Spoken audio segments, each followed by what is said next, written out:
একটি শিশু গুটি গুটি পায়ে হাঁটতে শেখে। এই পায়ে হাঁটা কোনো অস্বাভাবিক কোনো কিছু নয়।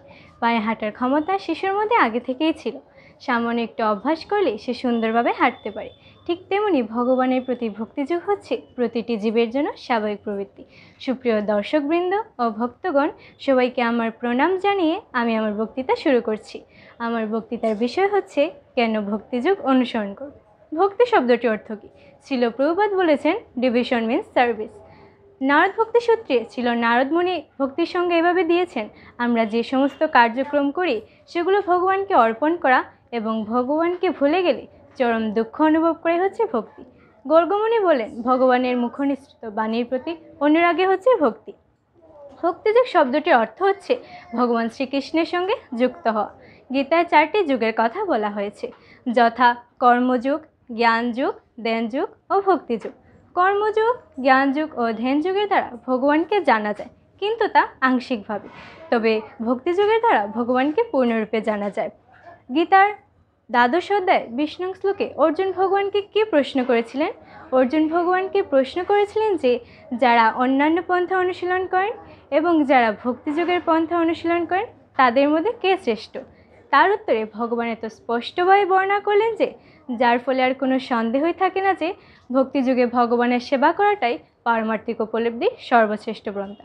ভগবান সকলের প্রতি সমভাবাপন্ন, সবাইকে তিনি সমানভাবে দেখেন, কিন্তু তার ভক্তের প্রতি তিনি বিশেষ দৃষ্টি প্রদান করে থাকেন। সুতরাং যারা ভক্তি সহকারে ভগবানের সেবা করেন তাদের মাঝে ভগবান অবস্থান করেন। ভক্তিযোগ এতই মধুর যে তা ভগবানকেও আকর্ষণ করে। ভক্তিযুগে যশোদায় বান্দিল তোমারে। বিভিন্ন মুনিঋষিগণ শত ধ্যান করার পরও ভগবানকে লাভ করতে পারেনি, কিন্তু মাতা যশোদা শ্রীকৃষ্ণকে দড়ি দিয়ে বেঁধেছিলেন, দামোদরম ভক্তিবদ্ধম। কারণ মাতা যশোদার মধ্যে শ্রীকৃষ্ণের প্রতি ভালোবাসা ছিল, যা শ্রীকৃষ্ণকে আকৃষ্ট করেছিল। গীতার 9ম অধ্যায় 26 নং শ্লোকে ভগবান কী বলেছিলেন, যা একজন সাধারণ মানুষও পালন করতে পারবে? ভগবান বলেছেন যে, আমাকে ভক্তি সহকারে জল, ফল, ফুল অর্পণ করলে আমি তা প্রীতি সহকারে গ্রহণ করি। এই পন্থা অত্যন্ত সহজ, তাই একজন দরিদ্রতম ব্যক্তিও কোনো যোগ্যতা ছাড়াই এই পন্থা অনুশীলন করতে পারবে।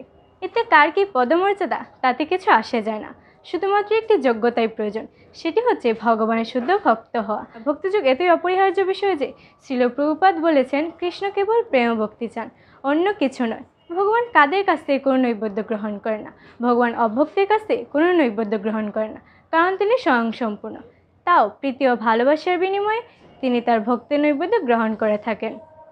One who acts to know Krishna with his body, mind, intelligence and words is a delivered soul, even within this material world.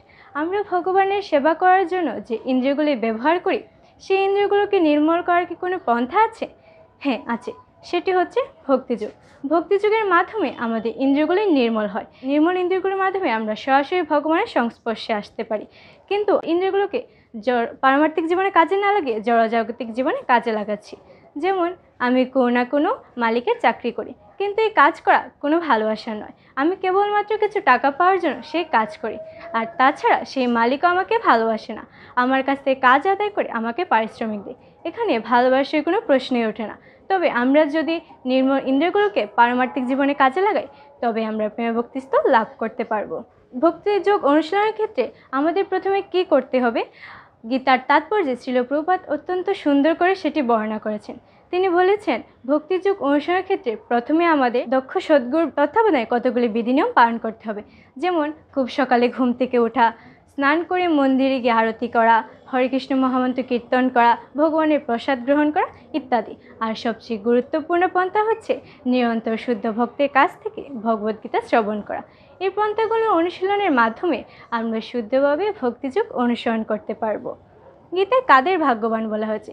গীতায় তাদেরকেই ভাগ্যবান বলা হয়েছে যারা ভগবানের শুদ্ধ ভক্ত, কারণ ভগবান সবসময় ভক্তের কথা রাখেন। যেমন কুরুক্ষেত্রের যুদ্ধে তিনি প্রতিজ্ঞা করেছিলেন যে তিনি অস্ত্র ধারণ করবেন না, কিন্তু ভীষ্মদেবের কারণে ভগবানকে অস্ত্র দান করতে হয়, এবং সেই অস্ত্রই ছিল রক্তের ছাকা।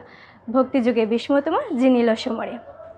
গীতার 9ম অধ্যায় 31 নং শ্লোকে ভগবান অর্জুনকে দীপ্তকণ্ঠে ঘোষণা করতে বললেন যে ভগবানের ভক্তের কখনো বিনাশ হয় না, কারণ ভক্তরা সবসময় ভগবানের কথা চিন্তা করেন। ভগবানের কথা চিন্তা করার ফলে তাদের সমস্ত খোলস দূর হয়ে যায়, যার ফলে তারা সমস্ত বিপদ থেকে রক্ষা পান। পরিশেষে আমরা যদি ভক্তিযোগ অনুসরণ করি তাহলে ভগবানের কৃপায় অচিরেই আমরা জড়জগৎ থেকে মুক্ত হয়ে ভগবান ধামে যেতে পারবো।